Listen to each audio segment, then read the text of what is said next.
Manchester United 0, Arsenal 2. A little bit of a disheartening one for Manchester United and the fans. A fairly close game at times, but in the end Arsenal were comfortable.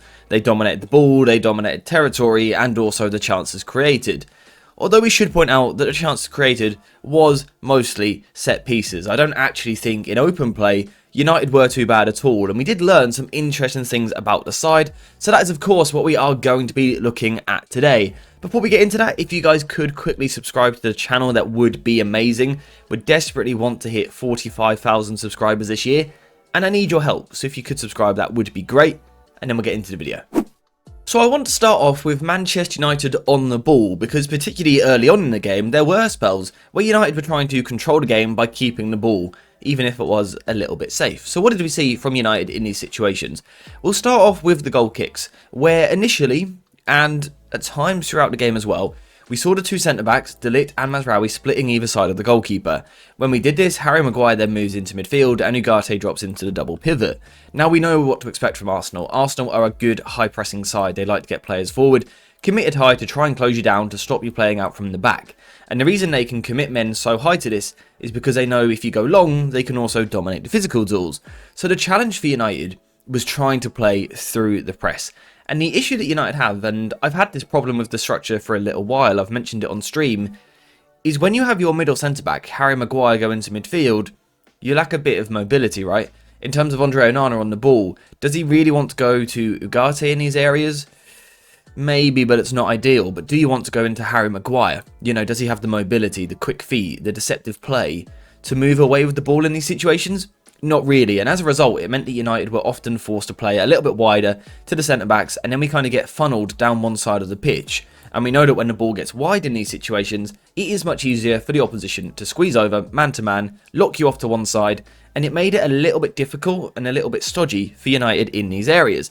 However, for the first time, there were situations where United did something a little bit different. So Arsenal would still be in their 4-4-2, and United are still going to be in the same shape, but it's going to be different players in these positions. For example, we would see De Ligt moving more to a right-back position, and Harry Maguire would play as an actual centre-back. And now in the midfield, rather than Maguire, it's Bruno Fernandes. A much better profile. It's still not perfect, but Bruno Fernandes is much more comfortable on the ball than what Maguire is. He can play with his back to goal at times, he can find these passes with the quick feet, and United did look better in these situations. Take this instance here, for example. You can see Bruno Fernandes and Ugarte are our double pivot, with Harry Maguire a little bit deeper at centre-back. And this is, it's just much better for Manchester United. It just makes more sense. As Onana moves the ball to one side of the pitch, as he goes to Mazraoui, Bruno Fernandes is much more mobile. He's much more keen to try and find a space. So initially he moves a little bit wider, and the reason he does this is that so eventually he can then arrive back into the space that he just created for himself. And Manchester United moved the ball out from the back well, with Bruno picking the ball up. Again, would you want Maguire here? Probably not. He doesn't want to do these movement patterns. Bruno is much more comfortable. We go to Mazraoui, and eventually we sort of play the ball out from the back. We play through the lines, we then go backwards again, a bit of an up, back and through there. And we actually end up getting ourselves into a really good position. So I think this tweak that we saw from Amorim at times during the game is something that United should look to do more of. In terms of a little bit higher up the pitch, you know, closer to the halfway line, United looked okay. We looked controlled, we looked patient, we were able to move the ball about, but we really lacked any ability to actually get the ball forward into dangerous areas. Particularly in the middle of the pitch, we lacked anything. Arsenal done a particularly good job in their 4-4-2 of getting this box 4 shape around our double pivot. It made central progression incredibly difficult. You've also got to add to this the fact that Garnacho, for example, just isn't a tight space player, and I think this is an issue for United. We don't have that player in these inside forward positions who's going to link the play truly effectively. Mason Mount did it in moments, but particularly on the other side with Garnacho, we don't really have it. And that created a problem. It completely removed the ability to go through the pitch. However, United did have space out wide, because Arsenal were narrow and compact in their 4-4-2, and United were of course playing with wing-backs. So Tyrell Malacia and Dalot did provide width pretty well. United just had a couple of issues in terms of using this to its full potential.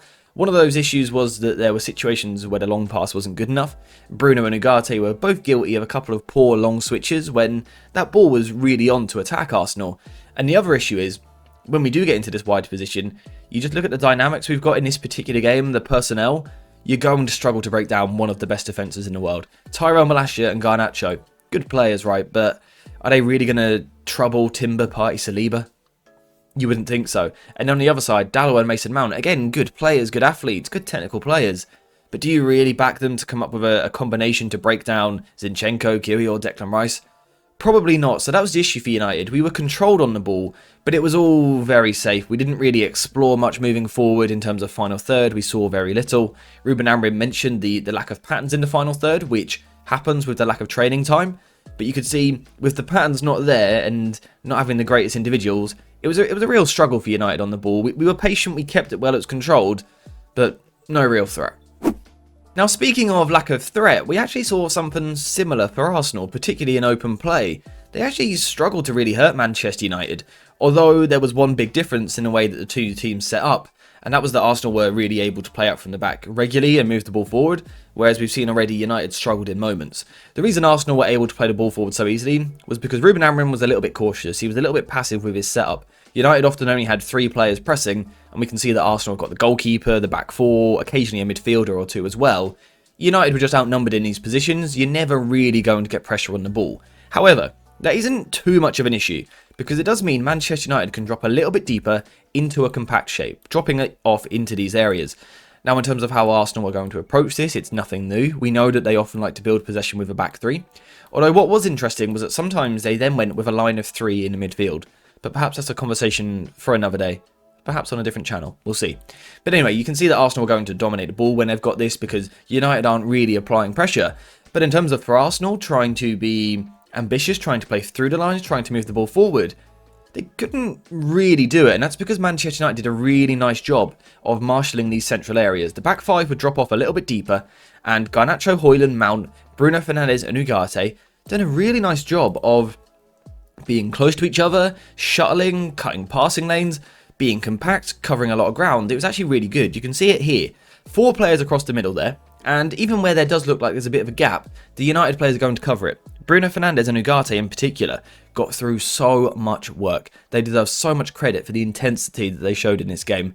Even in the 92nd minute, they were still doing this. They deserve a lot of credit. Really good. The work they got through, unbelievable. Even if we did end up with a loss. But in situations like this, they're doing a great job of buzzing about these Arsenal players, not letting them really progress the ball through the middle. And even when a pass does look on, you think you can move that ball wide, Mason Mount is going to close that gap, he's going to come inside. And what Arsenal were often reduced to was just real safe sideways passes. We've spoken about United being a bit passive and a bit safe on the ball. For large parts of this game, Arsenal had the exact same problem. They couldn't really move the ball forward. You can see it in the stats as well. They struggled to move the ball forward through central areas. Take a situation like this, for example. When they do eventually find a way to move the ball forward, Mazraoui would then step out and be aggressive and again force Saka to play backwards. Arsenal struggled with Manchester United in the middle of the pitch. So defensively, I think Ruben Amorim, but his players, deserve a lot of credit. We did this role really well. We stopped that space through the middle. We stopped central progression. No open gaps in the middle of the pitch. Now, unfortunately for United, whilst they may have defended the middle of the pitch well, it is always going to come at a cost. You can't cover every blade of grass. So if you put a focus on being defensively compact in the middle of the pitch, chances are you're going to leave a little bit of space out wide. And we did see that from Manchester United. It was a bit too easy for Arsenal to move the ball forward in wider areas, particularly in the second half as Arsenal were a bit crisper, a bit sharper on the ball in the way that they moved the ball forward, and someone like Timber was given a greater license to go forward. Arsenal just had too many players in these wide areas, and particularly down this right-hand side. I mean, that triangle, they're just phenomenal footballers. Truly unbelievable. And of course, in the second half, there had been a change from United. Dalot was on this side of the pitch now, and Ahmad came onto the right-hand side. But the problem is when you give teams this license to progress the ball forward out wide easily, you're just inviting pressure, and you're inviting set pieces, which we of course saw in this game. And there's a big issue at United that when the ball goes wide to someone like Bukayo Saka or to Martinelli on the other side, United aren't good enough at stopping crosses. I think this has been a problem for a long time, including when we had Wan-Bissaka in the defence, when Luke Shaw plays. We do invite crosses a bit too easily, and Amorim said it after the game. When you let players get into these positions and cross, only 2 things can happen realistically, certainly 9 times out of 10. 1, they're going to complete the cross and find a striker in the middle. That is the worst case scenario. That is what Manchester United don't want. You don't want that. The best case scenario is that the cross comes into the box and your centre-back gets there and heads it behind for a corner or something like that, or deflects it behind the goal. But of course, when you play a set-piece team that is just unbelievable unbelievable, like this Arsenal side. Those set pieces were ridiculous. But United sort of invited it a little bit. So I said right at the start of the video, a lot of the XG was corners. That was the case for Arsenal. A lot of it came from set plays. So United deserve credit for, in open play, defending well, closing gaps. But ultimately, this is the problem with sitting deep, with being passive. You do invite teams onto you. When you invite teams onto you, they have shots from range, they get crosses into the box, deflections, set pieces, things like that. You do ask for it a little bit. So all in all, my sort of review of the game, more than anything, like I said right at the start, just a little bit disheartening, because at half-time it felt like we were in a good place. In the second half, you could see fatigue started to set in, some forced subs due to injuries and fitness management, stuff like that. United just lost it a little bit. And you can see these players, when it gets chaotic, they still resort back to old habits that they had under Erik ten Hag, and prior to that as well. They become a bit too direct. In terms of if we're assessing Ruben Amorim after that game, I think he's done a great job and the best job possible of stopping United being exposed in open play. On set pieces, we just couldn't compete. And then in possession, you can see there is still an awful lot of work to do. We didn't offer anywhere near enough of a threat. The substitute didn't really work. They didn't have too greater impact, apart from Ahmad in a couple of moments. So I think Amorim done well defensively in terms of in open play. Again, set pieces are something different. On the ball, it was safe, it was controlled. You can see the idea. But we are lacking that training time, the patterns of play in the final third in particular, but hopefully we will see that in the future. In terms of for today, I don't think there's anything left to say really, so thank you guys very much for watching. I hope you have enjoyed the video, and as always, I'll see you in the next one.